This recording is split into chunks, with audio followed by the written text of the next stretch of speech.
అందరికీ నమస్కారం. లక్ష్మీ గణపతి జ్యోతిష్యాలయానికి స్వాగతం సుస్వాగతం. మనకి ఈ సంవత్సరం 7/9/2025 తారీఖు ఆదివారం రాత్రి రాహుగ్రహస్థ చంద్రగ్రహణం ఉంది. ఆ రోజు రాత్రి మనకి ఏమేమి నక్షత్రాలకి వర్తిస్తుంది అంటే శతభిషం, పూర్వభాద్ర నక్షత్రాలకి వర్తిస్తుంది.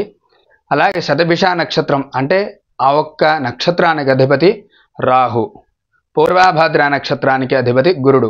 ఆర్ద్ర, స్వాతి, శతభిషం, పునర్వసు, విశాఖ, పూర్వభాద్ర యొక్క నక్షత్రాలకి కుంభరాశి కానీ లేదా మీనరాశి వాళ్ళు ఎవరైతే ఉంటారో వాళ్ళకి ఎక్కువ వర్తించే అవకాశం అయితే ఉంది.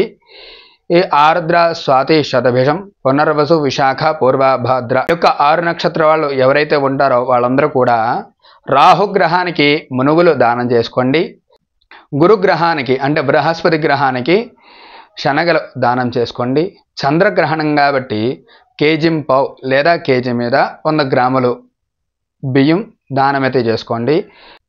శివుడికి అభిషేకం అయితే చేయించుకోండి, చాలా మంచిది.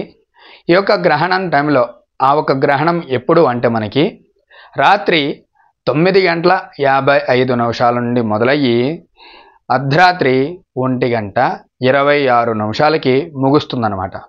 మధ్యకాలం వచ్చేసి మనకి 11:42 మధ్యకాలం మనకి. కాబట్టి శతభిషం, పూర్వభాద్ర నక్షత్రాల వాళ్ళు ఎవరైతే ఉన్నారో వాళ్ళందరూ కూడా రాహుగ్రహానికి మినువుల దానం చేసుకోండి. బృహస్పతి గ్రహానికి అంటే గురుగ్రహానికి శనగలు దానం చేసుకోండి. అలాగే చంద్రగ్రహణం కాబట్టి మనకి ఈ యొక్క చంద్రుడికి బియ్యం అనేది దానం చేసుకోండి, కేజీంపావు చొప్పున లేదా కేజీ మీద 100 గ్రాములు కానీ.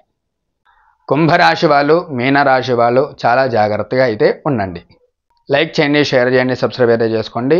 ఇలాంటి వీడియోలు మీకు ఎన్నో చేసి చెప్తూ ఉంటాను. నమస్కారం.